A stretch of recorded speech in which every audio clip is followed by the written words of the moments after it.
next on Accident Investigator. A detective and a medical examiner joined forces to unravel the mysterious circumstances surrounding a teenager's bizarre death. The true puzzle was going to be, how did she die? And if someone's at fault in this, how much are they at fault? Then, a pregnant woman is killed after her car is rear-ended at high speed. But what investigators can't figure out is why the other driver never hit the brakes. There's hundreds of yards of sight distance. Why did this car drive into the back of this other car? And a veteran bus driver is found dead under his own bus. But with no witnesses and few clues, police fear they may have been dealt an impossible case. Could have been a mechanical failure, or someone could have driven the bus over the top of the victim. Every year, violent collisions kill 3,000 Canadians and injure another 200,000. But there is no such thing as an accident. Every collision has a story, as unique as the people involved. Rusty Haight is a leading authority on accident reconstruction. He trains investigators around the world to read the clues and solve the mysteries. When it comes to eyewitnesses, we're talking about dealing with human perception. For an accident investigator, that can be tricky. Okay, so you just saw a crash. Can you tell me who might have been braking? Are you absolutely sure? Let's look at it again. Okay, you got to see it a second time. Did you pick up any other details? That's what I was saying about human perception. It can be tricky. Even witnesses with the best of intentions can miss details. That's when it falls to the accident investigator to sort out fact from fiction. But that job becomes more difficult when, for whatever reason, one of the witnesses is trying to hide part of the truth. It's a warm Saturday afternoon, and 16-year-old Sienna Ashton finally surfaces after spending most of the day in her room with her boyfriend, Mark. Oh, Sienna, I would like to talk to you. Sienna's mom, Rhonda, doesn't even have the time to ask where they're going before the teenagers are out the door. Lately, Mark has occupied almost all of Sienna's time, and Rhonda misses spending the occasional weekend with her only daughter. But her stomach turns to ice when she hears the sound of screeching tires outside the house. She flings the door open and is confronted with every mother's worst fear. Her only daughter's body lies motionless on the side of the road.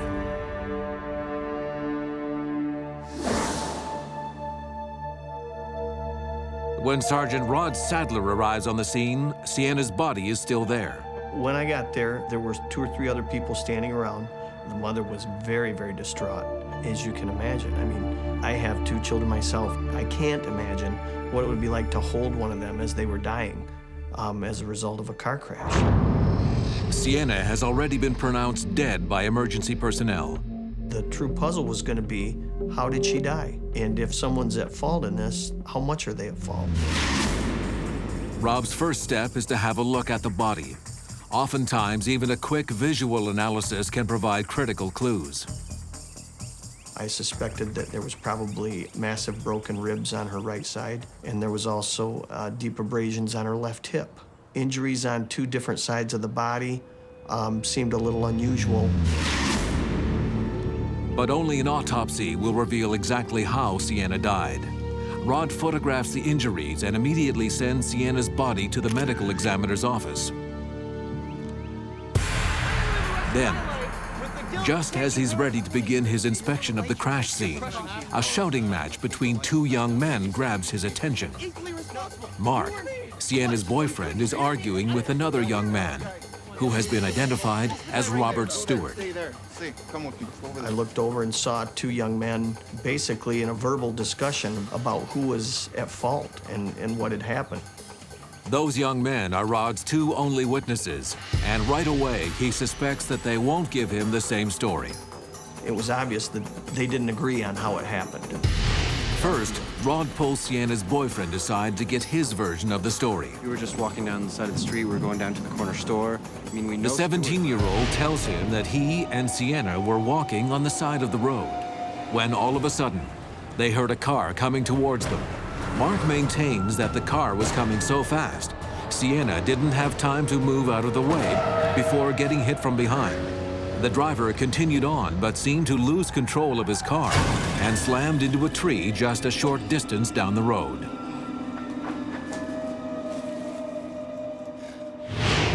seems to, I guess... Mark describes a classic hit and run, and that leaves Rod wondering. Although he only had a quick look at Sienna's injuries, they are not consistent with a typical pedestrian crash, especially from behind at high speed.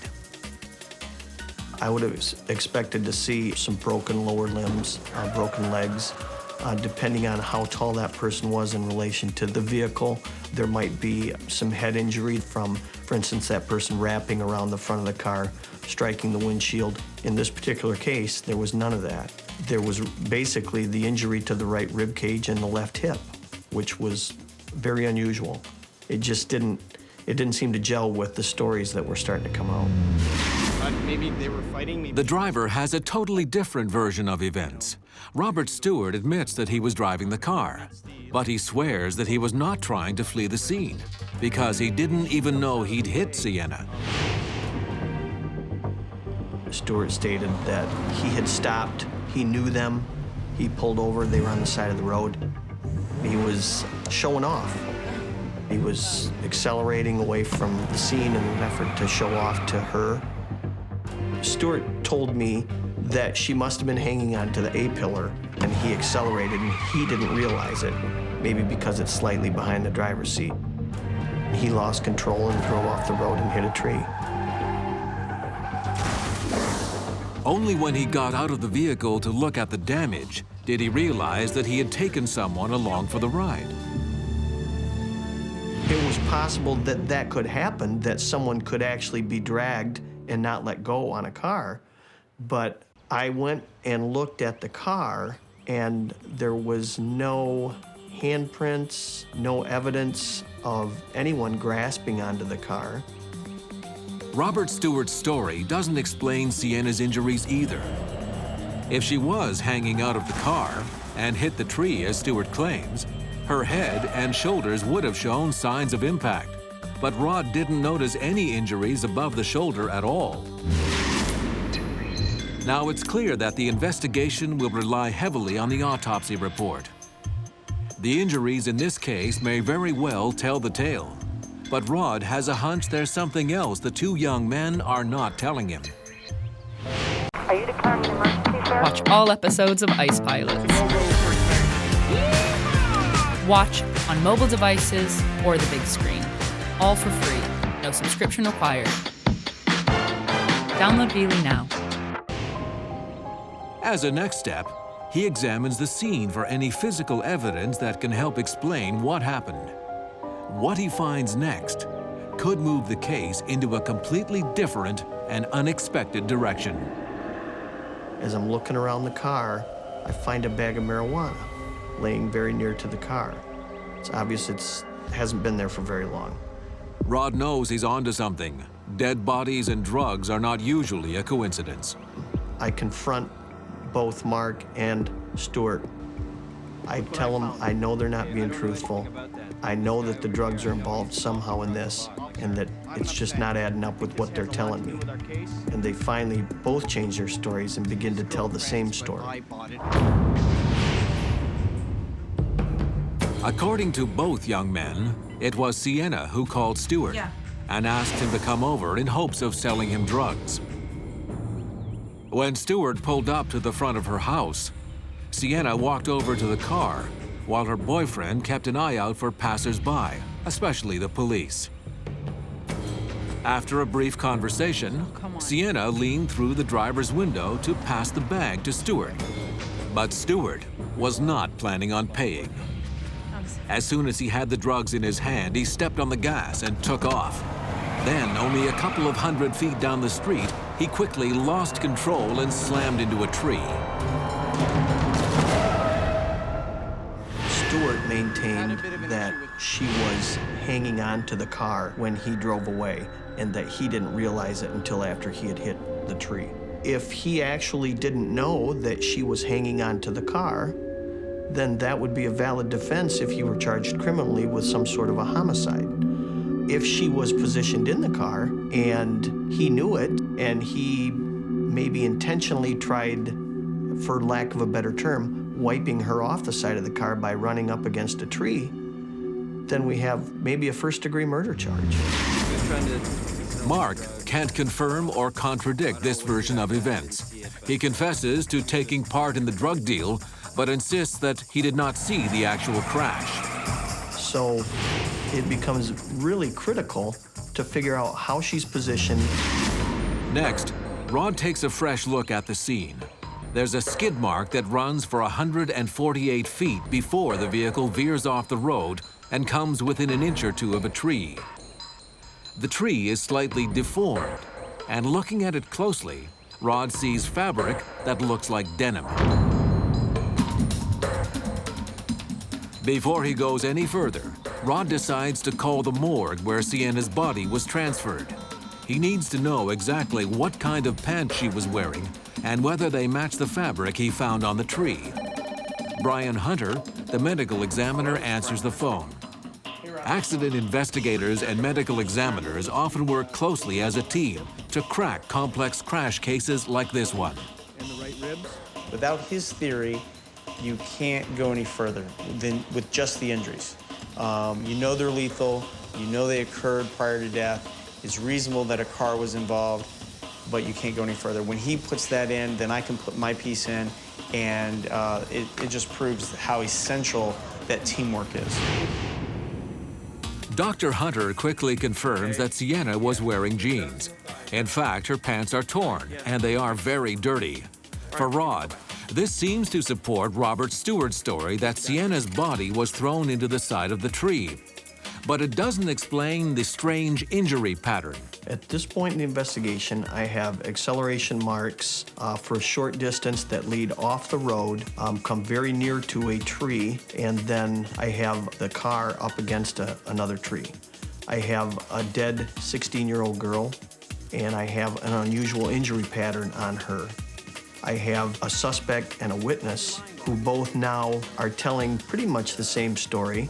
The piece of the puzzle that I'm looking for is, was she hanging onto the car or was she positioned differently?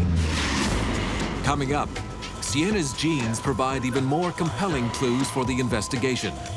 So those became literally a critical piece of evidence.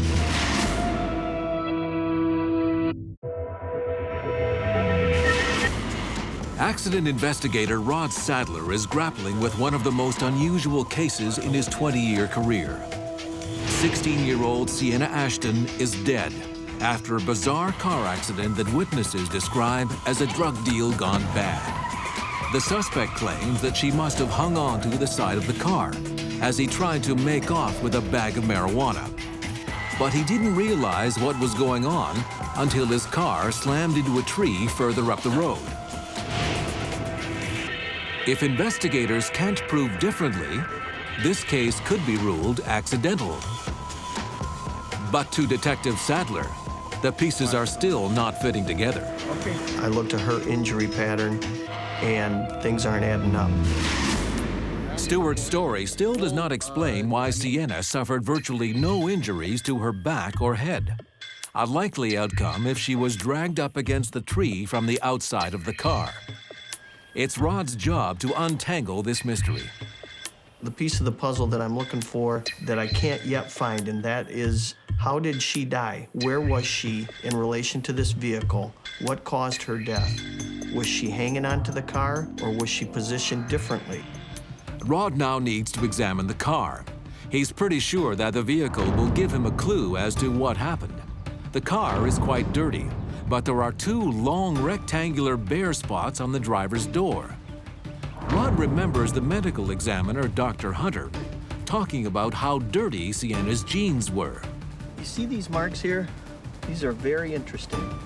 Something has brushed against this car very recently. See how the dirt's been disturbed here and it's wiped clean? That is probably an imprint, maybe from Sienna's thighs. This suggestion that Sienna's legs could have been pressed right up against the driver's side door of the car is a major finding. Rod formulates a provocative theory as to how the accident may have really gone down. My opinion was that she was partially in the vehicle when he accelerated. She was crushed between the car and the tree. This scenario would have major implications for the driver, Robert Stewart. If Sienna was actually partway in the vehicle at any time during the accident, it would be nearly impossible for Stewart to claim that he didn't see her. There was no way that she could have been holding on to the car, and there's no way that Stewart could not have known that her body was in the car when he accelerated. If her thighs are pressed against the driver's door, then there's only one place her torso can be, and that's in the car. But the prints on the door are not enough.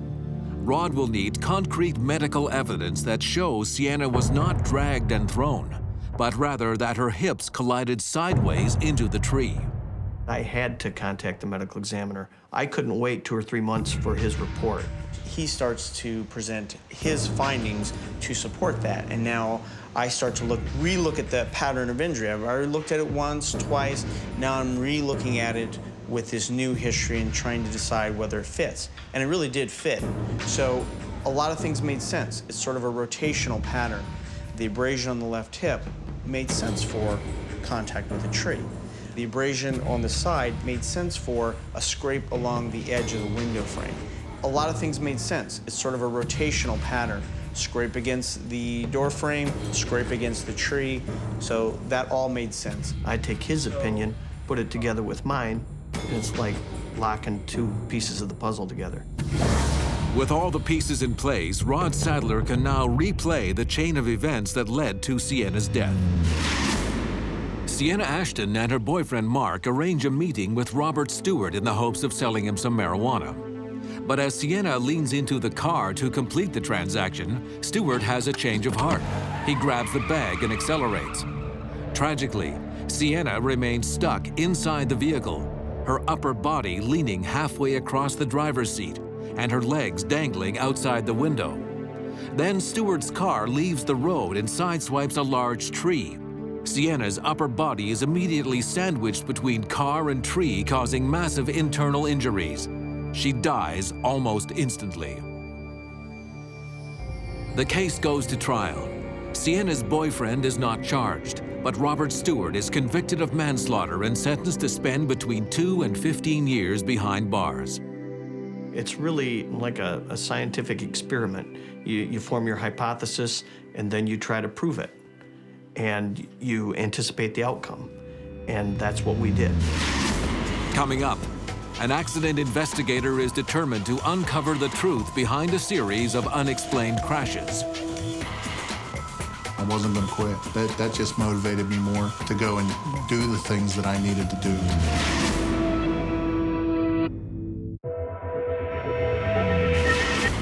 When you get behind the wheel of a car, you're entering into a contract with society. You're saying you understand the machine can be dangerous and you're going to use it responsibly. Never thought of it that way? Well, remember, a car by itself is never going to hurt anyone. What the driver does or doesn't do will. It's an ordinary Saturday morning, and Jody Morris is on her way to the mall. She's 7 months pregnant, but neither she nor her husband, Rick, have had time to do much shopping. Today, she'll be looking to load up on clothes and supplies for the new baby. But as she slows down to stop at an intersection, she's startled by a loud noise coming from behind her. Glancing in her rearview mirror, she sees a car bearing down on her at full speed. There's no time to react, and no way that car is going to stop before it hits her.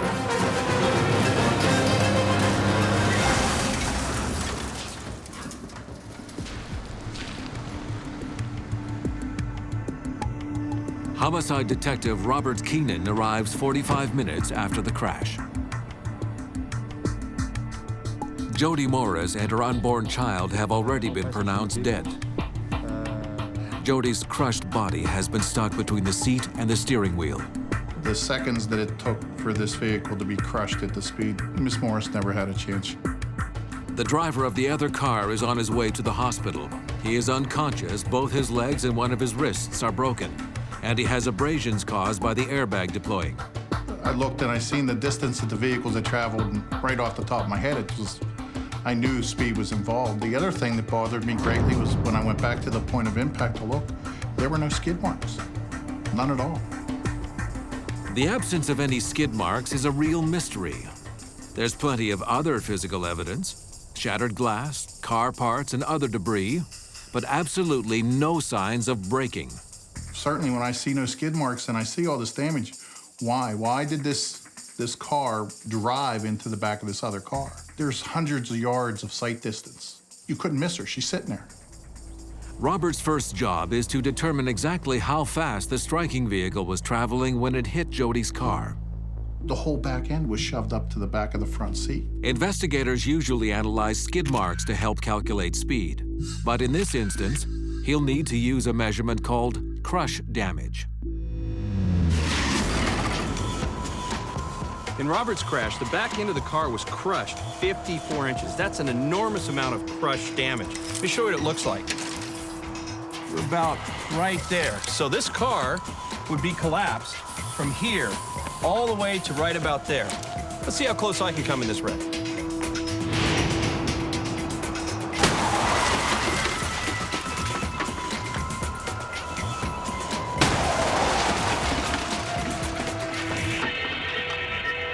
Well, that was only at 35 miles an hour. Imagine if I was going a bunch faster, twice, or even 3 times faster. The crush damage on this car would have been significantly worse. As it is, a lot of crush. Robert estimates that Powers rear-ended Jody's car at 70 miles per hour. Robert photographs, measures, and documents the site. But he leaves the crash scene with more questions than answers. Now he has the difficult task of telling Rick Morris that his pregnant wife has been killed. You do prepare yourself, but there's times when you sit back and reflect and you think about the things that you've had to do, especially in this job. It gets to you. You're not human if it doesn't. Everything he had in life, a beautiful wife, a new child, was gone in the blink of an eye. This man drove into the back of that woman and it was gone in a split second. Detective Keenan next makes his way to the hospital to meet the driver of the other car, Christian Powers. He runs a routine check on Powers' driving record and discovers that the 57-year-old man has been involved in 3 other accidents in the last 2 years. As a result of the last crash, Powers' license had been revoked, but restored shortly afterwards. When you go in and you see, oh, okay, he had a license revocation.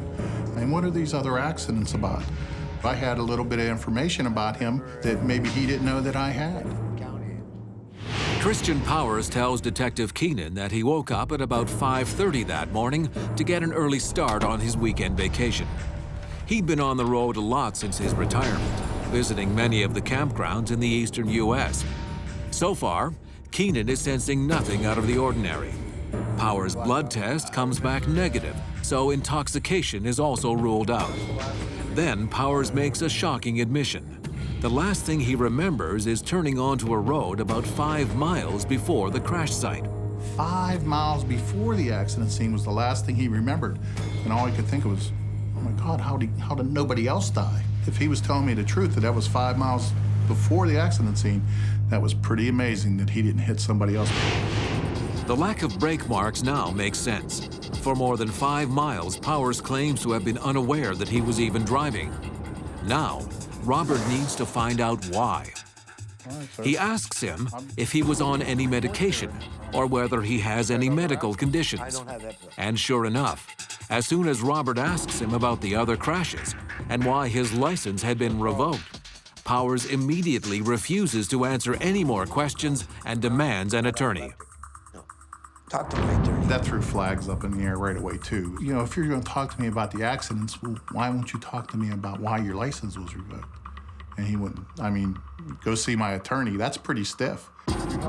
But Christian Powers' silence may be Robert's first lead. When I left the hospital, I went back and looked exactly what I had. I had a very high-speed accident. I had no brake marks. I had a scenario that this man had blacked out, doesn't know what happened. There was something definitely wrong with him. Coming up, Robert Keenan digs deeper into the suspect's driving and medical background and uncovers some astonishing information. He's out on the road every day, putting people's lives in danger.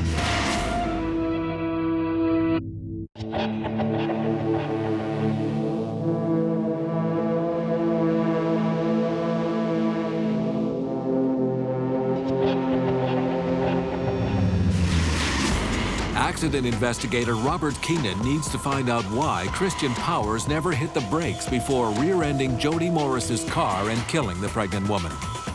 The answer could have serious ramifications for both Powers and Jody's family. Detective Keenan's next step is to look into Powers' previous 3 accidents. First, Robert follows up on the most recent one. The police report says that Powers had driven straight into the back of a car waiting at a light. Robert can't believe it. It's an almost identical crash. He's saying basically the same thing. And it's like, there's something wrong with this guy. There's really something wrong with this guy. Robert learns that Powers had been admitted to the hospital with minor injuries. His cousin had attended his admittance and informed the doctor that Powers suffered from epilepsy.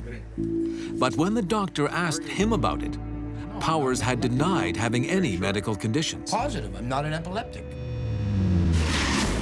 Epilepsy is a chronic disorder of the nervous system that can result in sudden attacks and seizures. These episodes can be associated with convulsions, loss of consciousness, and abnormal behavior. What happens with a seizure is there's an abnormal electrical impulse in the brain, like a spark. And all of a sudden, that spark can trigger other sparks. And so instead of going down the normal neurological pathway, like making a phone call from your brain to your arm, so to speak, all of a sudden there'll be multiple phone calls at one time and everything, the whole switchboard's lighting up. And instead of having to reset the computer with Control-Alt-Delete, what happens is people progress. An arm will start to twitch, it'll progress to a leg, it'll go to the other arm, it'll go to the face. Close to 250,000 Canadians suffer from epilepsy. Every year, more than 15,000 people learn they have epilepsy. There was a time when epileptics simply could not get a driver license, but times have changed, and many with this affliction can overcome that restriction through proper treatment and have become safe and reliable drivers with the proper safeguards in place. Now, each state has its own regulations, but generally speaking, a 6-month period certified by a doctor that's seizure-free will allow someone with this disease to get a license. Despite Powers' claim that he was in perfect health, his license was revoked pending a medical review. But then Robert learns that the suspect's license had been restored after another doctor reported that Powers showed no indication of epileptic seizures. Digging deeper into the medical records, Robert discovers a very disturbing fact. Powers has 4 different doctors. This strikes Robert as very suspicious. He's doctor shopping. He's looking for someone to write him a get-well card so he could get his license back. Robert learns that Powers has been lying about his condition. According to the medical file, he has in fact been treated for epilepsy by one of the doctors and has a long-term prescribed anti-seizure medication. So all I can assume is that he wasn't taking his medication and that he had this problem and he was denying it to the medical profession. And that makes him, grossly negligent and reckless in his manner. After examining all the evidence, the district attorney charges Robert Powers with 1 count of homicide by vehicle, 1 count of manslaughter, and reckless driving. However, the suspect's attorney files a habeas corpus, essentially saying that there was no crime. The attorney for Mr. Powers stated that because the Department of Transportation had addressed the situation and reinstated his license after revocation, that it was their fault that this accident occurred and not Mr. Powers. To Robert's disbelief, the judge dismisses the charges. I was shocked beyond belief. I was mad. I was actually angry. Robert is determined to see this case through its rightful end. But to refile the charges, Robert needs new evidence. He racks his brain to think of something he might have overlooked. In my old clues were the medical records and the accident report all talked about the cousin. Well, I hadn't spoken to the cousin.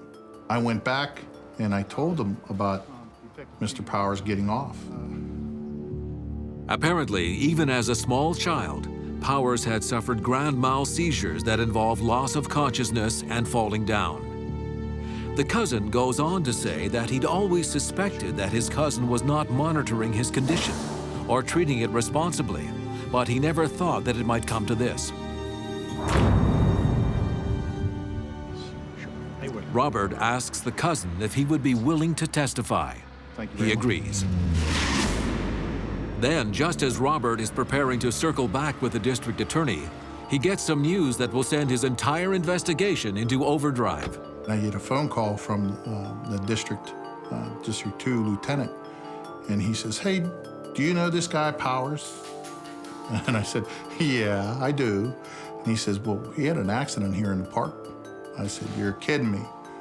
He said, "No, I'm not." And he faxed me a copy of the accident report, and here, again, he tells the local officer who took the report that I blacked out, I don't remember what happened. Robert gathers all the new evidence, the testimonies from the cousin and the new accident report filed just days before the initial charges were dismissed. He is now ready to refile accusations. Nobody could ignore it this time. And I felt very confident that we would get a conviction. After a 2-week-long investigation, investigators can finally paint a picture of what happened to Jody Morris on her last day alive.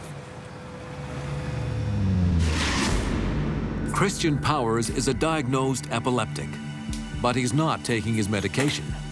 In the last 2 years, he caused multiple crashes after blacking out behind the wheel.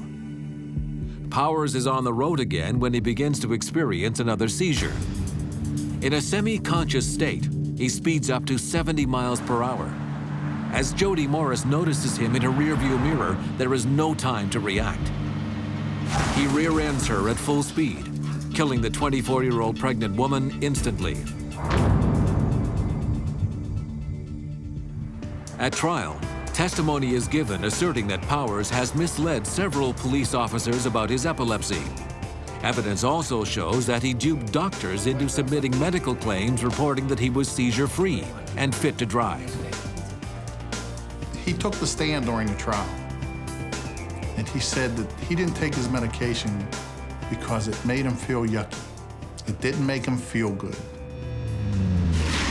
The judge cannot dismiss the overwhelming evidence and sentences Christian Powers to 3 to 6 years in prison, with 8 years of probation for manslaughter and reckless endangerment.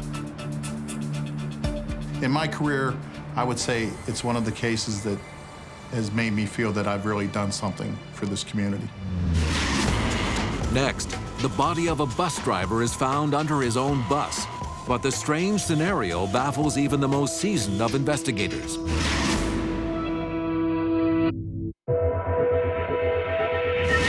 Technologies work to make not only cars, but driving in general a lot safer. Airbags, analog brakes, heads-up display, all of those have made cars and the driving experience safer for everyone concerned. Now, technology also works in the favor of the accident investigator. Some of the data from the car, for example, can be used in accident investigation. Computer programs and all the advancements there make that accident investigator's job that much easier. But this next case will show that all the technology in the world will never replace hard work and good old-fashioned investigative skills. In late summer of 1995, an office worker shows up at his regular bus stop for the first leg of a long commute home. The bus is already there, but strangely, it's sitting up on the sidewalk and the motor is still running. He looks around for the driver, but there's no sign of him anywhere. And then, as he takes a seat on the curb to wait, he makes a shocking discovery. There's a body pinned beneath the enormous vehicle. When reconstructionist John Northrup shows up at the scene, the bus is still idling on the sidewalk. It doesn't look like it's been in a crash. Nevertheless, he's got a dead body under extremely mysterious circumstances, and his job is to find out why. The victim was under the front axle of the bus on one of her sides, but the legs were actually bent up behind the back. I knew it was going to be interesting with the way the bus was and the victim was under the bus. I knew it was going to be a long road. The body is identified as 42-year-old Brian Baudrick. He's a veteran bus driver, well-liked by both his co-workers and passengers. Even to a trained investigator like John, it's a horrific sight and remarkably unique. Brian has literally been crushed between the pavement and the undercarriage. John is told that the bus was still in gear, the door was open, and that the parking brake was off when the first officer arrived on the scene. Right away, there are two possible scenarios that come to John's mind. Could have been a mechanical failure where the bus, after the driver got off, just took off on its own, or someone could have made the bus move or actually driven the bus over the top of the victim. Every vehicle in the fleet has an interlocking braking security system specially made for buses. If the doors are open, the brake automatically comes on, and the bus can't move whether it's in gear or not. The system is in place for the safety of passengers getting on and off the bus. They could also get off the bus and leave it with just that service brake in neutral, but the parking brake is not on.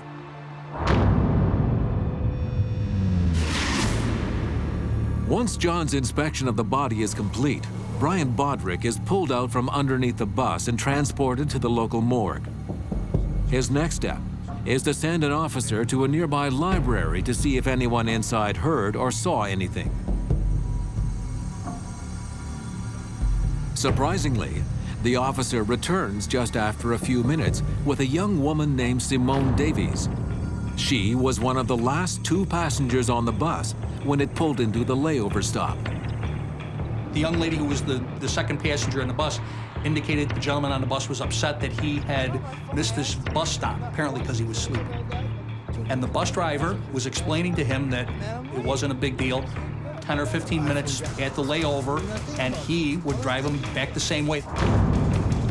Suddenly, foul play is looking like a much stronger possibility. John immediately sends out a search team with a description of the man seen arguing with the driver. The chances were very slim that we'd probably be able to find him. If this person had had anything to do with it, chances are they were trying to get away, run away, hide. But as John is about to examine the bus, he gets another incredible break. An officer has located a man in a nearby park fitting the description of the missing witness. Eric Rickles is a 19-year-old unemployed welder who appears to have been drinking. John asks for Rickles to be taken to the police station and held for questioning. He told us at the beginning, I wasn't even on the bus. We have a witness that said, yes, he was on the bus. Yes, he was talking to the bus driver. Something's going on. He's not being truthful. With the body removed, John is now able to move about the scene freely. The bus is approximately 100 feet from its usual layover spot and had only come to a stop because it hit a railing. It obviously wasn't going at a high speed, and there are no acceleration or skid marks at all. How Brian ended up underneath his own bus is a complete mystery. Then, while John is making his measurement of the curb, he notices a marking on the sidewalk. There's a chip in the granite smeared with grease or dirt. This could be important. The chip here could be, it looks fairly fresh. It could have been where a suspension member of the bus or the axle struck as it came up on the curb. It's roughly aligned with the right side of the bus. I'm hoping to find some kind of a mark under the bus to link up. Coming up, John Northrup decides to recreate the last minutes of the victim's life.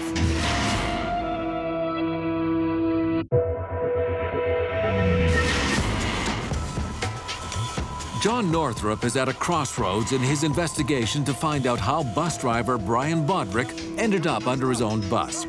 Minutes before his death, a witness says that he saw Brian arguing with a passenger, Eric Rickles, but Rickles denies it. Other than that, John has a bizarre accident scene with precious little to go on. We're still back to, was this a mechanical failure of the bus, or was it something where someone intentionally did something and ran the driver over? The next step is for John to get under the bus. Although the buses are washed regularly, they still collect road grime and grease. Right away, he sees that there's a wiping mark cutting through the grime.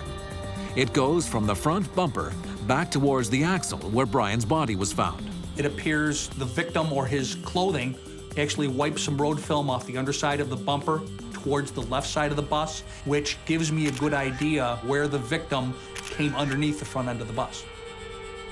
And then he notices a small white mark on the steering axle. The metal's actually braided or dented just a little bit with fresh metal underneath, telling me that that's an excellent point where the bus most likely would have struck the curb, making that chip that I saw. The rest of the forensic mechanical inspection comes back clean. Everything on the bus is in perfect working order, including the brakes and the interlocking systems. John is now forced to conclude that it was somebody, not something, that caused the bus to travel. It ruled out the accidental or equipment failure aspect. This vehicle, to move from where it was with the doors open, had to have some sort of human involvement, which meant we needed to speak with Rickles. John leaves the garage and heads over to the station. Eric Rickles is sober now, and his story changes completely. He admits that he had a fight with the driver because he missed his stop. But after Brian agreed to take him back on the return route, Eric calmly reboarded the bus to wait. And that's when he claims that the bus just started to move. A few seconds later, it just stopped. Rickles swears he was sitting at the back of the bus and had no idea that Brian had been run over. Then he says he just got off. He was already late to meet a friend and figured by now it would be faster to walk. I didn't believe Rickles. Rickles is upset with Brian, and he gets back on the bus and he says, fine, I'll show you. I'll close the door. Anyone who rides the buses regular would know the hand lever is what opens and closes the door. And if it was just there with the door open, when he closed the door, the bus would have moved forward. But there's a few things not adding up for John. Why didn't Brian Bodrick simply move out of the way? The bus wouldn't have been going fast at all. And John thinks back at where the bus ended up. He's not sure that a rolling bus would have the energy to mount the curb with enough force to chip the sidewalk. The next question I had was, would the bus climb up on the curb by itself? And speaking with other people and bus drivers, people at bus company, they actually thought the bus would not, just to release the brake at an idle, go up onto the curb the way that it did.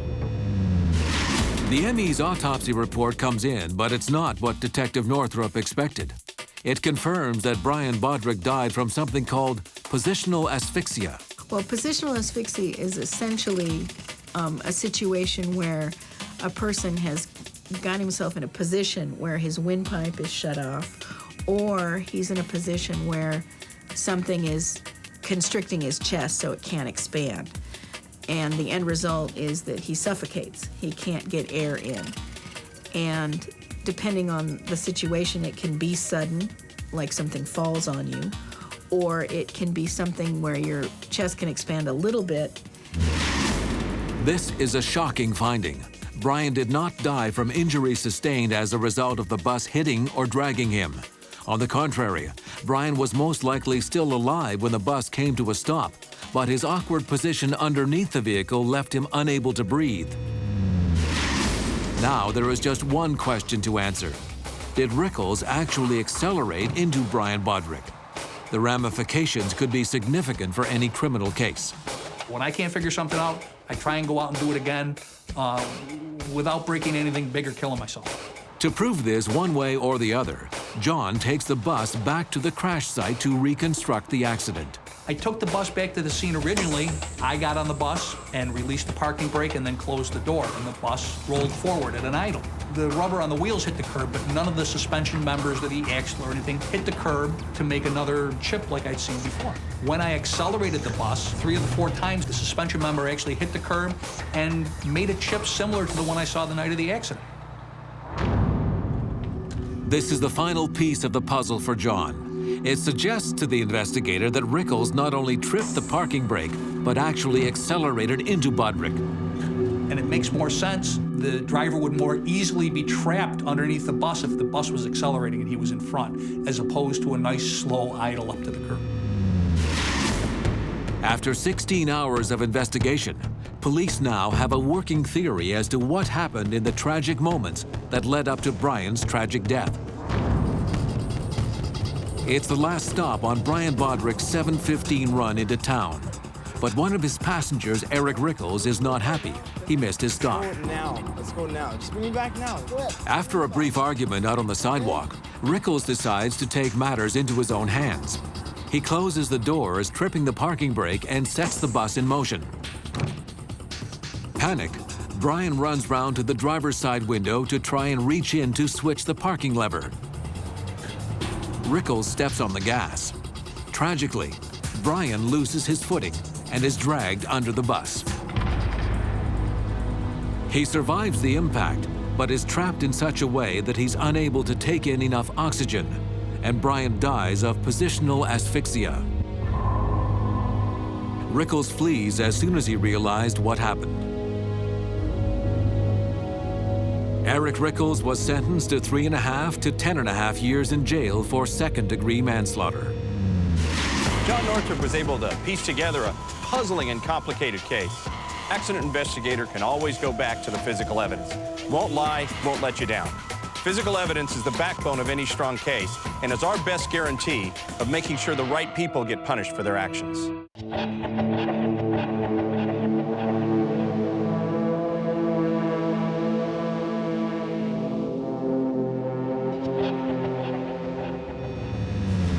Next on Accident Investigator, a young man is run down and severely injured while riding his bike.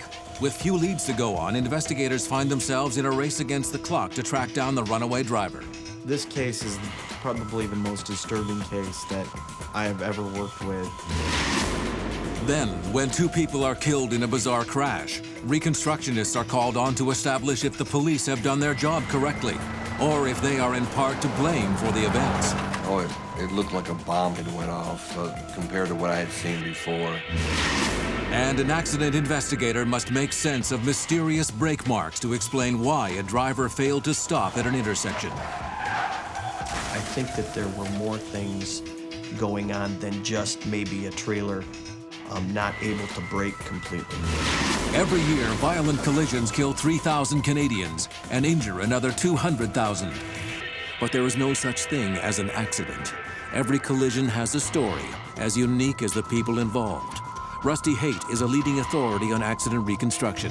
He trains investigators around the world to read the clues and solve the mysteries.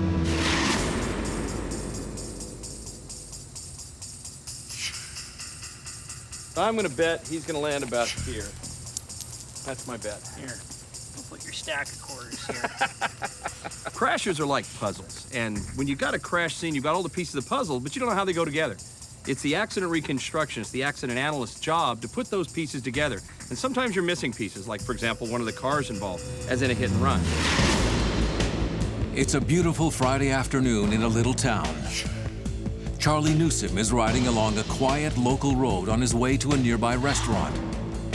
He's been working there for nearly a year now, and Charlie's never missed a day on the job. Today will be an exception.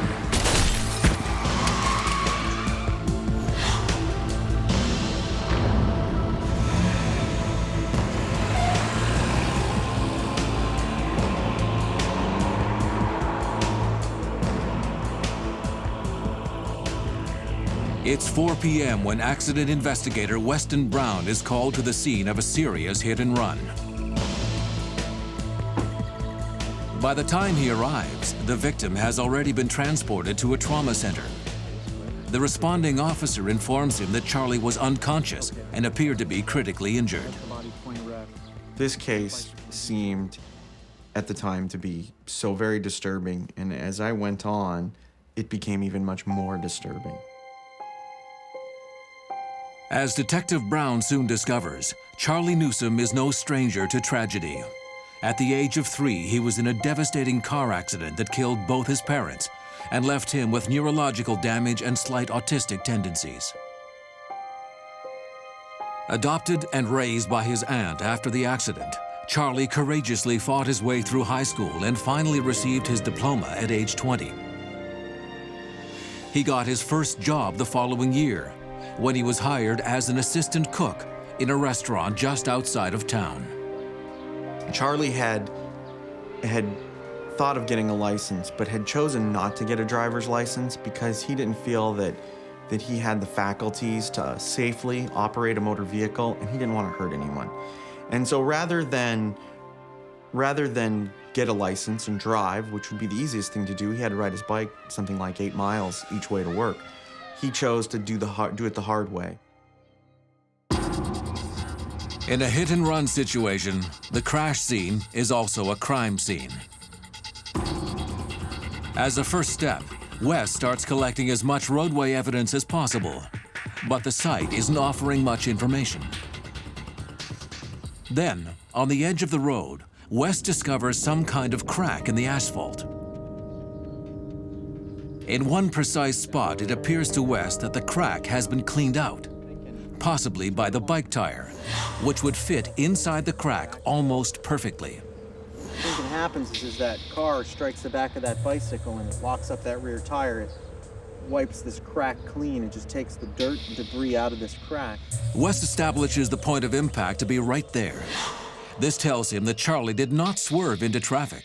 The car must have come off the travel portion of the road prior to hitting him. Always be thinking of what possibilities there are. One of those could be the driver's fallen asleep. Another one could be that the driver's distracted, not paying attention to what's going on, changing the radio, dialing a cell phone. Could this have been an intentional act? The reason the car left the roadway could have serious ramifications for the driver. But the fact that the person fled the scene automatically makes it a crime. And Wes's immediate priority is to find any clue that will lead him to this individual. The longer that we go without finding the suspect, the less likely we are to find the suspect or the suspect vehicle. Okay, for a police accident investigator at the scene of a crash where there's a hit and run, the idea is to get the word out as to what kind of car is missing. So he's going to have to work from evidence at the scene to figure out what kind of car it is, what it might look like, where the damage is. We're going to do an experiment. We're going to see exactly what kind of damage, what kind of evidence on the roadway we can find.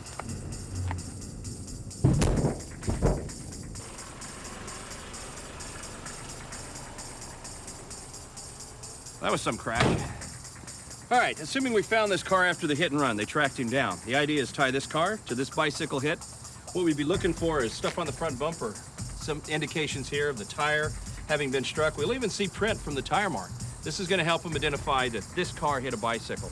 We'd be looking through the hood area and then up into the windshield for some indication of a body, in particular, the body that was hit in this crash.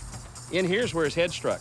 We're gonna find hair, if it's a real person as opposed to the dummy. We may find skin, clothing imprints through here, and bits and pieces off his clothes. We'd look for little teeny threads, and that's gonna tie this guy to this hit and run. Tiny pieces of glass found on the scene tend to confirm what Wes was already expecting. Just like in the typical car cyclist collision, Charlie's body was thrown up onto the windshield. For the windshield to break, the car needed to be rolling at a minimum speed. But Wes also notes that Charlie and his bike were not found too far from the point of impact. Based on the position of the body and the bike, Wes is then able to estimate the speed of the vehicle. I did establish the speed range somewhere between 28 and 38 miles an hour. Having a good idea of the vehicle's speed at the time of impact, Wes is able to theorize on the severity of the car's damage. He puts the word out to dispatch that he's looking for a passenger car with only limited damage to the extreme right front and a smashed windshield. Meanwhile, at the hospital, Charlie's aunt is receiving devastating news. The doctor explains that Charlie's 4th and 6th vertebrae have been crushed, and his spinal cord has been irreparably damaged. The injuries are consistent with Wes Brown's theory of how the crash happened. Charlie's body was thrown onto the car, and his head violently smashed the windshield. His helmet apparently protected him from major head injury, but his neck took the shock. His vertebrae broke on impact, and the resulting damage to the spinal cord cut off most of his nerves from his brain. At age 22, Charlie Newsome will live the rest of his life as a quadriplegic. Car accidents are a common cause of quadriplegia, and it's oftentimes the most frequent cause that we see in our hospital.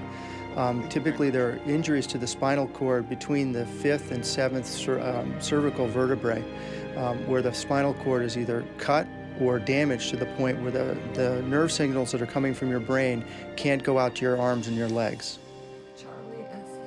After hearing of Charlie's devastating injuries, Detective Brown is more determined than ever to bring this hit-and-run driver to justice. I learned about Charlie and his disability and the things that he'd been through early on in his life. And I say that because Charlie worked his whole life to be his own man, to be on his own. He just bought his first house on his own with no help from anyone else. And the very thing that he'd worked for all his life, he will never, ever have again. From eating to something as personal as going to the bathroom, Charlie will have to be helped and waited on the rest of his life, which was the very thing that Charlie didn't want. Coming up, a lucky break leads Detective Brown to a suspect, but will the evidence be enough for a conviction? Sergeant Morrison contacted me and said, I may have a vehicle here. It matches the description that you gave me.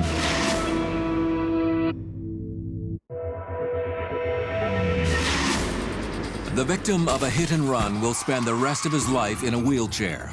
Now, police are counting on investigator Weston Brown's damage profile of the striking vehicle in order to track down a runaway driver.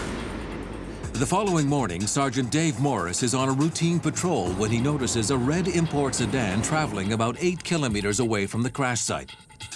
He only catches a glimpse of the car, but thinks that he observes some damage to the front of the vehicle. He quickly turns around and runs the license plate number through dispatch. As soon as he learns that the car has an expired registration, he pulls the driver over. The driver is identified as Eric McMahon. He tells the police that he's on his way to an auto glass shop to repair his windshield.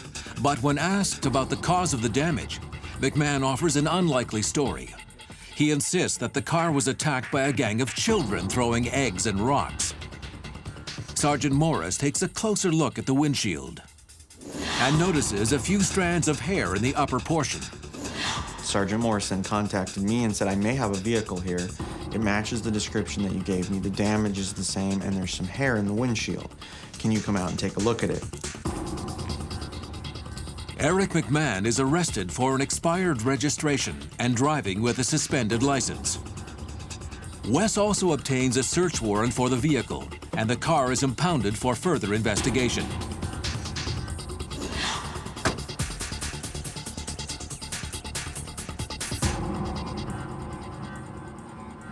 When Wes enters the garage to inspect McMahon's car, he immediately knows he's on the right track. The front bumper is seriously damaged, and Wes discovers marks consistent with a bike tire on the underpinning of the vehicle. The hair from the windshield also matches Charlie's hair color and length. Wes collects the hair samples for DNA testing. I'm feeling good that I have the right car. This is the car that's involved in the collision. Now I have to do some interviews and in order to put the driver behind the wheel. The question really is, who was driving that vehicle? Wes interrogates McMahon, who claims that he has no idea what the police are talking about. He has no knowledge of Charlie's accident at all, and goes so far as to say that he was at home all day the day before. Questioned about the hair, he adds a new line to his story, saying that he now thinks he might have also hit a small deer with his car just the week before. So I'm feeling very confident that this guy's starting to get caught up in his lies. Looking for more evidence, Wes obtains a search warrant for McMahon's house. Good evening. Are you Eric McMahon's mom? Yes, I am. The suspect is a university student living with his parents. His mother and little sister are obviously distraught when Wes tells them that Eric has been arrested. I really kind of felt bad for the family, but, you know, a very nice, upper middle class, upstanding mom and dad, still married, good people. They came across at least as very nice people. And here's the police serving a search warrant on their house in this neighborhood. Wes starts searching McMahon's room for evidence. One of the things I was looking for was anything that would lead me to the area that Eric was the day before. And that's exactly what Wes finds. A credit card receipt from a bar situated just a block away from the collision site. At first, when I looked at it, I just looked in and went, oh, the corner bar, one beer, not that big a deal. And then I looked at the date and I said, hey, that was the day of the collision. And then I looked at the time and I went, oh my gosh, that is the time the collision occurred. That is just before the collision occurred. This is really important. And I was very happy to find that piece because now it leads me down another trail. Now I can go to that bar and contact the people at that bar and talk to them about, hey, do you remember this person? Things like that. Was he in here The bartender tells Wes that Eric McMahon is a regular. On the afternoon of the crash, she distinctly remembers him playing some pool by himself, having only one beer, and heading out alone. And I had to think to myself, well, geez, here's a guy who's even only had one beer. Why is he just hitting this person, leaving his broken body on the side of the road for this man to die? Weston can now prove that Eric McMahon was in the area of the crash scene at the exact time of the collision. He can also prove that the damage to McMahon's car matches the victim's injuries and the evidence at the scene. And when the DNA test finally reveals that the hair found on the suspect's windshield belongs to Charlie Newsome, Wes is confident that he can recount the events that led to this devastating hit and run. The facts are the facts. On a Friday afternoon, Charlie Newsome is riding his bike to work along the cycling lane of a local road. At the same time, Eric McMahon is on his way home after playing pool in a nearby bar. We're never able to determine why the car left the road. For whatever reason, maybe he was distracted. For a reason that remains a mystery, McMahon's vehicle leaves the roadway and strikes Charlie Newsome. Thrown onto the hood, Charlie smashes his head on the windshield. The impact breaks Charlie's neck and hurls him up onto an adjacent lawn. Fully aware of what has happened, Eric McMahon contemplates his next move. To stay and help his victim means to accept responsibility for his actions.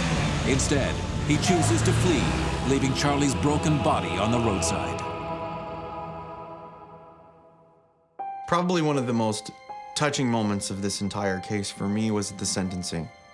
Charlie's aunt was there, and she had a prepared letter that she read to the entire courtroom at sentencing.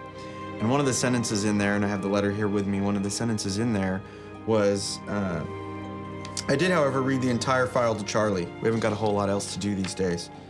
And I asked him if there was anything he would like me to say to the court. And Charlie said no. And this, I believe, was because he had already made excuses for Mr. McMahon's behavior and dismissed them from memory. That is what Charlie does to people who injure him. Still, the court may find it interesting, as I did, that as I was putting the file away, Charlie looked up and said, and Your Honor, this is verbatim, "Boy, I'm sure glad I'm not that guy." As he's laying in his bed, without the use of his hands, without the use of his arms, without the use of his legs, he says, "Boy, I'm sure glad I'm not that guy." I find that pretty moving. Charlie Newsome never moved to his new house. He still lives with his aunt. Eric McMahon is presently serving a 7-year prison sentence. Coming up, a car crash turns from bad to worse as 2 people are killed and a police officer ends up fighting for his life. Well, it's no doubt police officers are brothers, and so it gets a little closer to home, and so it's something that you have to swallow a little bit more.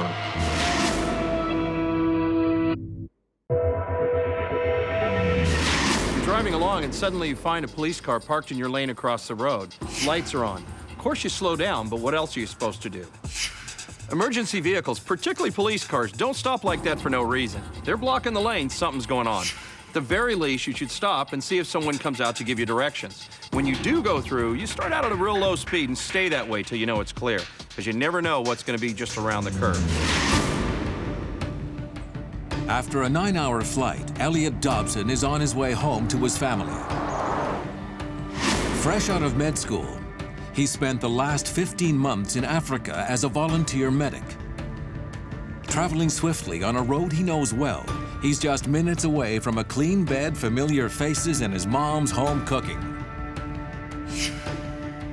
Then, as he winds around a long curve, a woman appears in the middle of the roadway waving her arms wildly.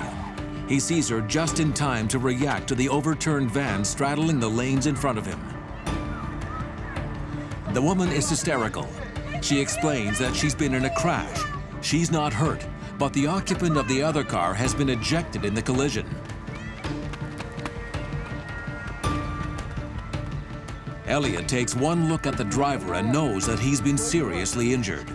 The man has a wide-open gash on his forehead that is pumping out a lot of blood, and he's complaining of pains in his chest. Please, there's been an accident over there. He covers the victim with a blanket to control the man's temperature, applies pressure to his wounds, and reassures him that help is on the way. Matthew Glass is the first police officer to get on the site. We had to make the scene safe first. Because the crash occurred just beyond a curve in the road, drivers don't have a lot of time to react to the scene. Officer Glass immediately backs up his cruiser and parks at an angle with the lights flashing to alert approaching traffic. You want to build a shell around your scene to protect yourselves so you can get in there without worrying about who's coming behind you or who's coming this way, so you can work and do what you've got to do to take care of these people. Matthew is relieved when he learns that a doctor is already on site. This allows him to relay medical information about the victim to EMS that are already on their way. But Elliot is worried. He knows that traffic crashes are the cause of 55% of paralysis. A few minutes later, veteran accident investigator Mike Barnes is on his way home from work when he notices that the road is blocked ahead of him. By this time, a backup police unit has arrived and an officer is redirecting traffic. I asked him what was going on. He said he had an accident down the road, and so I decided to go up and see if I could provide some help. At the scene, Mike immediately recognizes his fellow officer, Matthew Glass. His first question is about the condition of the victims. He was attending the driver of the van, and Dr. Dobson was attending to him as well. They had stopped the bleeding on his head, and I asked Matt if there was anything else I could do for him. Matthew asks Mike if he could look after the woman who was also involved in the crash. Betty Reynolds is not injured, but she's still in tears. Her damaged white sedan is parked on the shoulder further down the road.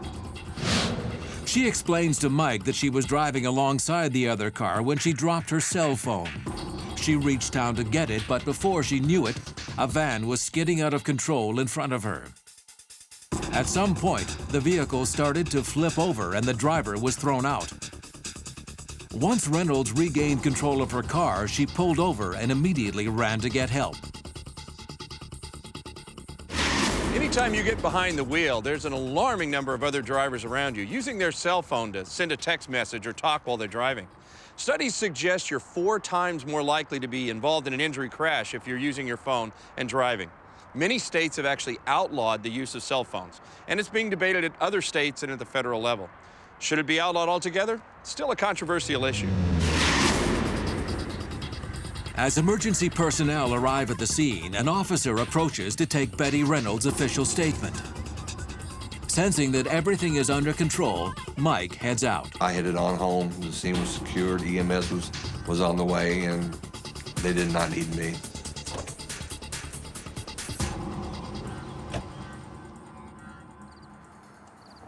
But Mike's day is far from over. Just minutes after he leaves the scene, he gets an urgent call from the Traffic Bureau supervisor. My cell phone rang, and the lieutenant called me and told me about there was an accident at this scene, and I told him that I had just left there. And then he told me he had 2 people dead. Officer Glass was injured. And so then I realized that he was talking about an accident that happened after I had left. Mike is now asked to handle this case personally. He turns around and rushes back to the site, expecting the worst. When the lieutenant told me that officers were involved, that heightened my awareness, I think, a little bit more. I had to be honest about that. When we need help, who's going to help us but another cop? Coming up, Matthew Glass fights for his life as fellow officer Mike Barnes struggles to bring order to a chaotic crash scene. I just remember seeing shadows, people running, screaming.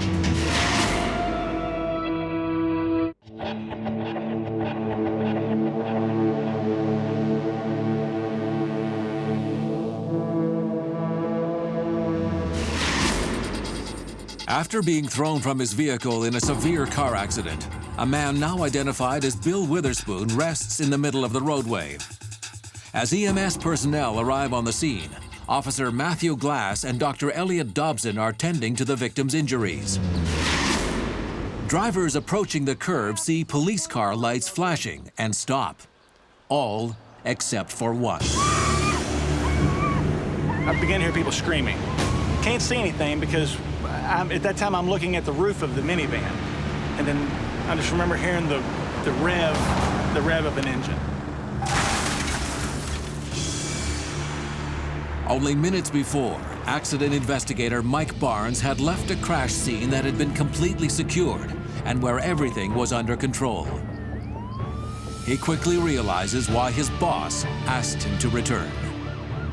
Oh, it looked like a bomb had went off compared to what I had seen before.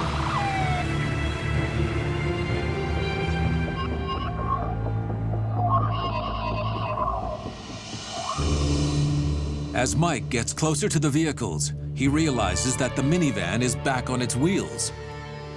The roof is completely destroyed, and pinned beneath the vehicle is the body of Bill Witherspoon. That van had rolled and then ended up landing on him, and he died because of that. That impact was real severe.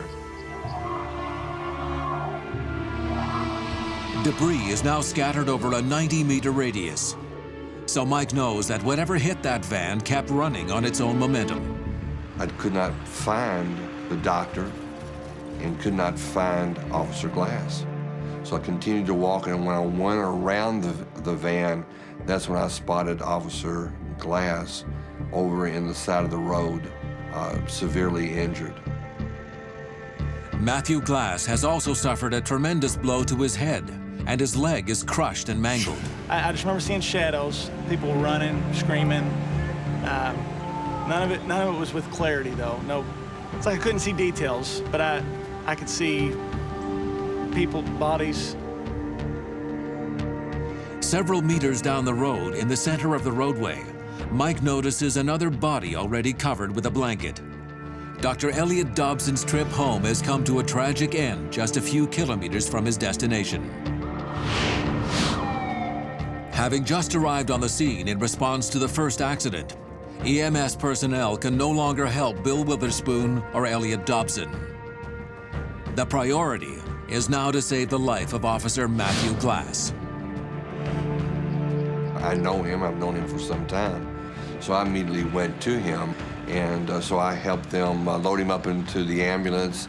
I talked to him, assured him that he's being taken care of, and everything was going to be okay. Although Mike is a professional who knows he has a job to do, he can't help but be concerned about the well-being of his fellow officer. Well, it's no doubt police officers are brothers. Typically I would show up, it's a job, but now it's someone that I know, and so it gets a little closer to home, and so it's something that you have to swallow a little bit more, but keep your focus on what the job is, and that is to investigate this accident. Betty Reynolds tells Mike that as she'd been giving her statement to one of the police officers, a black truck came flying into the curb at an incredible rate of speed. It steered left around the police cruiser and then back onto the roadway, speeding up even more as it entered the crash scene. Neither Betty nor the officer saw what happened next, but both agree the impact was like an explosion. The truck ultimately ended its run slamming into Betty's car on the shoulder of the road. Its driver is identified as Jamie Knight. When I first approached Jamie, he was already talking to an EMS attendant. He was obviously intoxicated. He smelled of alcohol. His eyes were bloodshot. He had blood on it, some blood on his face, so he was obviously injured though. But he was very combative, uncooperative. So I asked the officer to secure him and to stay with him as the EMS personnel took him to the hospital. My intentions were for the officer to stay with him so we can get a search warrant for his blood and his urine to find out how much alcohol or drugs he may have had in his system. As the ambulance transports Knight to the hospital, Mike now sets about documenting and exploring his crash scene. As Mike begins his reconstruction of the second crash, he is struck by one thing. There is no trace at all of Jamie Knight trying to avoid the flipped van. You know, one would expect to see skid marks. They weren't there. Witness statements support Mike's findings. Nobody can recall seeing the brake lights on Jamie Knight's truck. Instead, they have him going way above the 90km/h speed limit. Considering the momentum needed to send the van flipping back up onto its wheels, Mike makes his own calculations. We're talking about speeds up to 70 to 90 miles an hour. As Mike considers the evidence, Knight's blood test results come back from the lab indicating that Knight's alcohol concentration was more than 3 times the legal limit. After 12 hours of on-scene investigation, Mike is finally ready to reconstruct the events leading to this catastrophic collision. After being ejected from his flipped van, Bill Witherspoon lies sprawled in the middle of the roadway. As EMS personnel arrive on the scene, the victim is already being looked after by Officer Glass and Dr. Dobson. Drivers approaching the curve notice the emergency vehicles ahead and stop, but not Jamie Knight. Jamie Knight was traveling at a high rate of speed.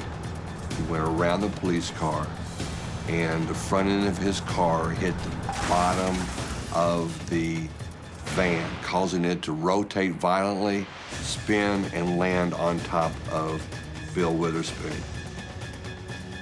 And Matthew Glass tells us that he felt a hand shove his back.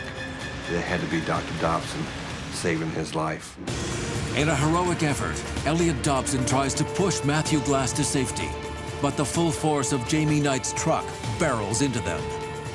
It caught part of me hitting my leg, and unfortunately caught all of the hood. The hood caught all of him. He gets hit full force with the front bumper of Jamie Knight's vehicle and gets projected down the roadway. Knight's vehicle continues to travel down the road and crashes into the next object that's in his lane, which is Betty Reynolds' vehicle. Officer Matthew Glass underwent 5 surgeries to save his leg, including bone grafting and metal rod implants. Matthew has now fully recovered from his injuries, but his life will never be the same. You know, you feel guilty for celebrating your life, for celebrating surviving, when the guy standing beside you died. The man at my feet died and the man beside me died, and I survived, so it wasn't my time, I guess. At the trial, the medical examiner report reveals that Elliot Dobson suffered a serious head injury and died instantly when Knight's vehicle struck him. The report also suggests that Bill Witherspoon would have survived his injuries from the first accident had he not been crushed to death by his own van as a result of the second crash. With a staggering wealth of incriminating evidence against him, a jury finds Jamie Knight guilty on 2 counts of murder, assault in the first degree, and DUI. He is sentenced to 20 years in prison. You know, as an accident reconstructionist, we can tell you how the accident happened, but to tell you why someone did something is out of our realm. We cannot get into their head. We can only speculate. And as a police officer, I would speculate that Jamie Knight did not want to get caught by the police because he was intoxicated, so he was going to run. But unfortunately, when he came around the police car, there was the van. He had already made up his mind. He was not going to stop. Coming up, an accident investigator is mystified by a strange set of skid marks made by a trailer full of cattle. I hate to use the word mystery, but there was an element here that really needed to be looked into.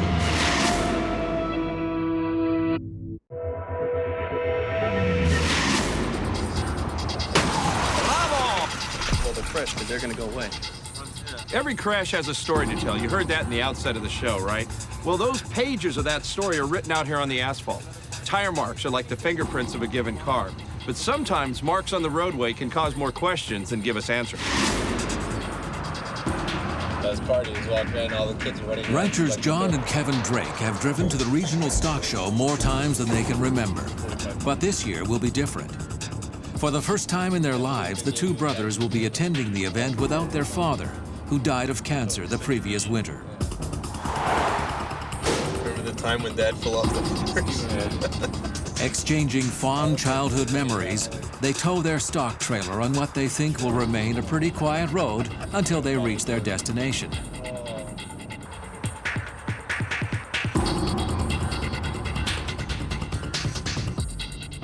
At the same time, Hank Spinner is returning home from work, telling himself the exact same thing. They couldn't be more wrong.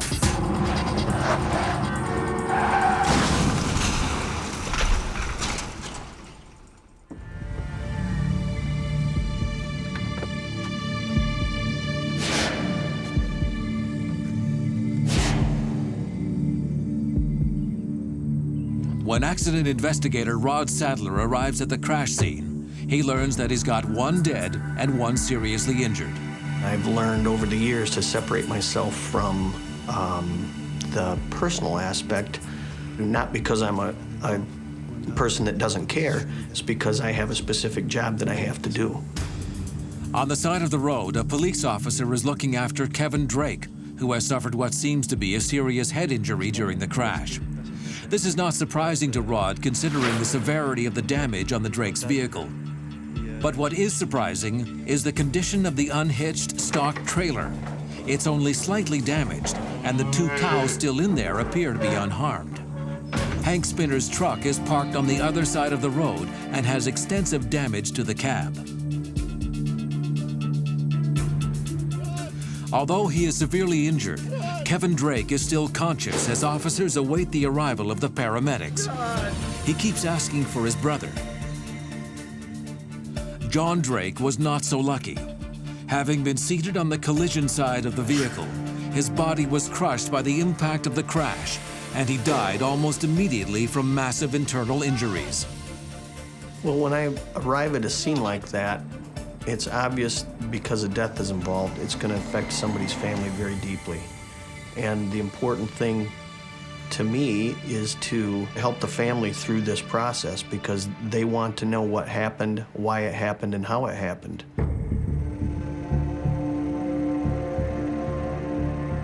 By the time the ambulance arrives, Kevin Drake's head has become dangerously swollen. The severity of his head trauma and his state of consciousness indicate that Kevin could have suffered internal cranial bleeding, and the risk of irreversible damage to the brain is very real. If it's the case, time is against him. As the emergency medical technicians lift him inside the ambulance, Kevin manages to tell Rod that he was driving the pickup truck, but has absolutely no recollection of what has just happened. The driver of the other pickup truck is in shock. Hank Spinner only suffered minor injuries, but when Rod asks him about the accident, Spinner does not remember much either. He says he hadn't even realized there was another vehicle coming towards the intersection until he felt a tremendous crash. His own vehicle came to a skidding stop, and only then did he even become aware of the other pickup truck. Rod assesses the scene. He has two paved country roads connecting together in a T intersection with a stop sign in the direction the Drakes were traveling.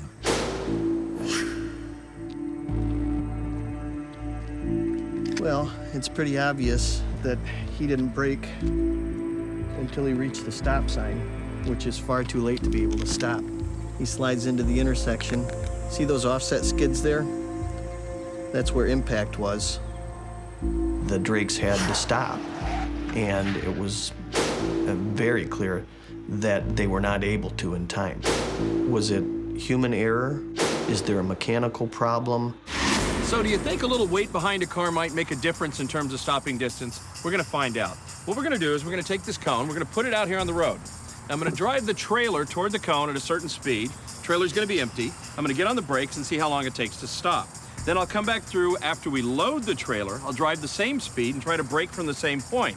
See if it doesn't take a lot longer to stop, more distant. Let's try that experiment.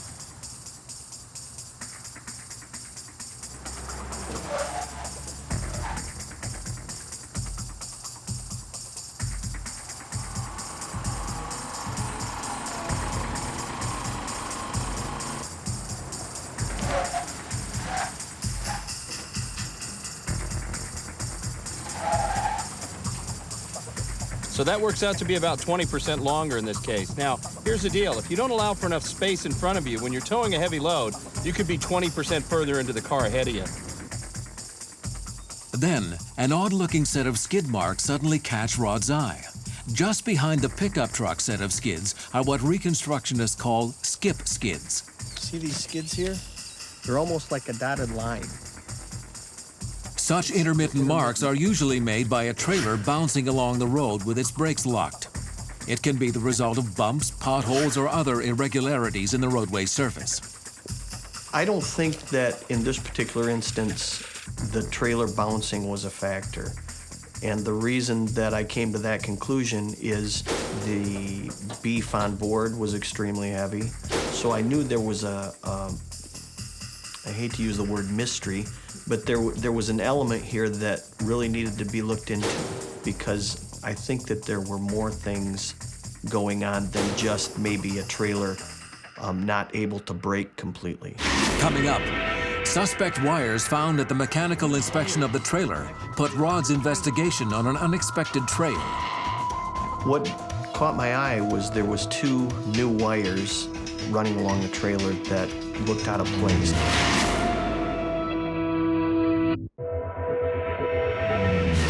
A tragic crash has caused the death of a young rancher and left his brother battling for his life. Accident investigator Rod Sadler is struggling to determine exactly why the pickup truck failed to stop at the intersection. And he's mystified by an uncommon type of skid mark originating about 27 meters behind the point of impact. But the morning after the crash, Rod is faced with what is by far the worst part of his job, interviewing John and Kevin Drake's mother. In this particular case, it was really difficult because Mrs. Drake had already lost one son. Her other son was suffering critical injuries, possibly fatal injuries. She had so many things going through her mind. But despite her grief, Mrs. Drake desperately wants an explanation for the crash. She was willing to speak with me. She answered what questions that she could. She informs Rod that her sons were on their way to the stock show. They'd set off about 2 p.m. for a 4-hour ride. It was a regular trip for them, so it was a route they both knew well, and they were both accustomed to driving with cattle trailers. This information would seem to cast doubt on the possibility that the brothers may have missed the stop sign or gotten confused at the intersection. The mechanical examination of the pickup truck also shows that the brakes were in perfect condition. This rules out the brake failure scenario. But it's noted that the trailer's electric connector to the truck is old and full of rust. The wires are so frayed that the trailer mechanic suspects that electric signals from the truck would possibly not even be transmitted to the trailer. This would mean that the turn signals, the brake signal, and even the electric brakes on the trailer may not have been triggered when the corresponding devices were activated on the pickup truck. What caught my eye was there was 2 new wires running along the trailer that looked out of place. They really caught my eye. They looked like they didn't belong there. Following the suspect wires, Rod notices that they had been connected directly to the trailer's electric brakes. And if they receive power from another... Based on this observation, Rod develops an amazing theory. In an attempt to bypass the rusted-out trailer plug, could the Drakes have simply failed to properly wire the brakes? And plug it into an identical plug. Rod recreates the scenario he has in mind. He connects the trailer's brakes to the pin receiving power from the right turn signal, instead of the one corresponding to the pickup truck's brakes. Would you spin that wheel for me? Might such a mistake have caused the trailer's brakes to lock and drag just before reaching the intersection, pulling Kevin's attention away from the stop sign? Let's see what happens when I turn on the right turn signal. So when I turned on the right turn signal, the brakes locked intermittently. I knew from Mrs. Drake that her sons had to turn to the right to go to the stock show. I figured that this was a very important piece of information in our investigation. After his accident, Kevin Drake spends 4 days at the hospital under intensive observation. But 48 hours after the crash, he has recovered enough to be interviewed by Rod.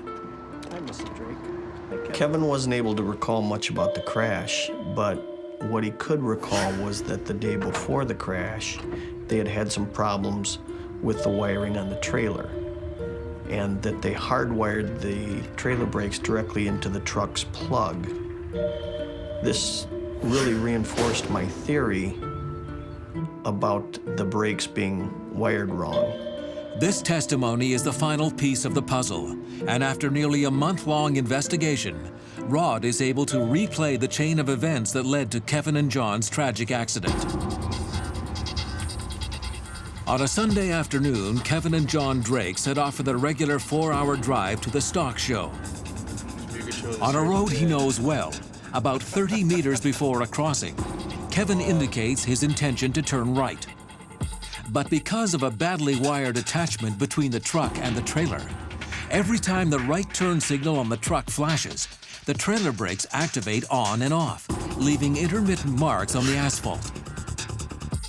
Suddenly there's something dragging on his pickup truck intermittently, and he's focusing on that rather than what's ahead of him. Because of that, he loses his focus, he refocuses, and suddenly he realizes that he's too close to the stop sign.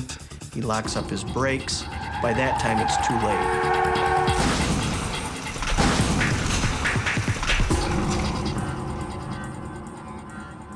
Kevin Drake completely recovered from his head injury.